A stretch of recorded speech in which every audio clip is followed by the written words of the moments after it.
Bugün Azərbaycanın görkəmli siyasi və dövlət xadimi, Azərbaycan xalqının ümumilli lideri Heydər Əliyevin doğum günüdür. Heydər Əlirzoğlu Əliyev 1923-cü ilin mayın 10-da Naxçıvanda anadan olub.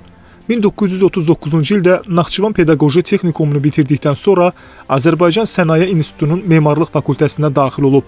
Lakin 2-ci Dünya müharibəsinin başlanması ona təhsilini başa çatdırmağa imkan verməyib. Heydər Əliyev 1941-1944-cü illərdə əvvəlcə Naxçıvan Muxtar Respublikası Xalq Daxili İşlər Komissarlığında arxiv şöbəsinin məxfi hissəsinin müdiri, sonra isə Naxçıvan Muxtar Respublikasının Xalq Komissarları Sovetində ümumi şöbənin müdiri vəzifələrində işləyib. Daha sonra 1944-cü ilin may ayında Dövlət Təhlükəsizliyi orqanlarında işə göndərilib.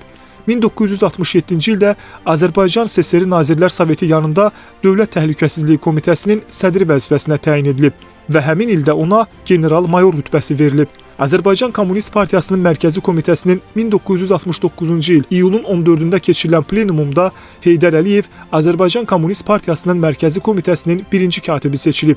Heydər Əliyev 22 il Azərbaycan SSR Ali Sovetinin və SSR Ali Sovetinin deputatı olub. 1974-1979-cu illərdə isə SSR Ali Soveti İttifaqı Sovetinin sədr müavini vəzifəsini tutub. 1982-ci ilin dekabrında isə siyasi büronun üzvü seçilən Heydər Əliyev SSR Nazirlər Soveti sədrinin birinci müavini vəzifəsinə təyin edilib.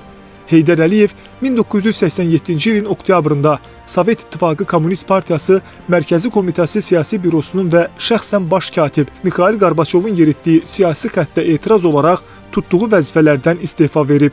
1990-cı ilin iyulun 20-sində Bakıya qayıdan Heydər Əliyev 2 gün sonra Naxçıvana yola düşüb. Həmin ildə də Azərbaycan SSR Xalq Deputatı və Naxçıvan Muxtar Respublikasının Xalq Deputatı seçilib.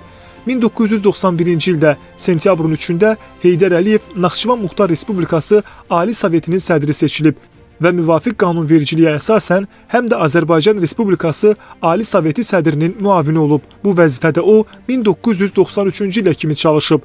Heydər Əliyev 1992-ci ildə noyabrın 21-də Yeni Azərbaycan Partiyasının Naxçıvan şəhərində keçirilən təsis konfransında partiyanın sədri seçilib.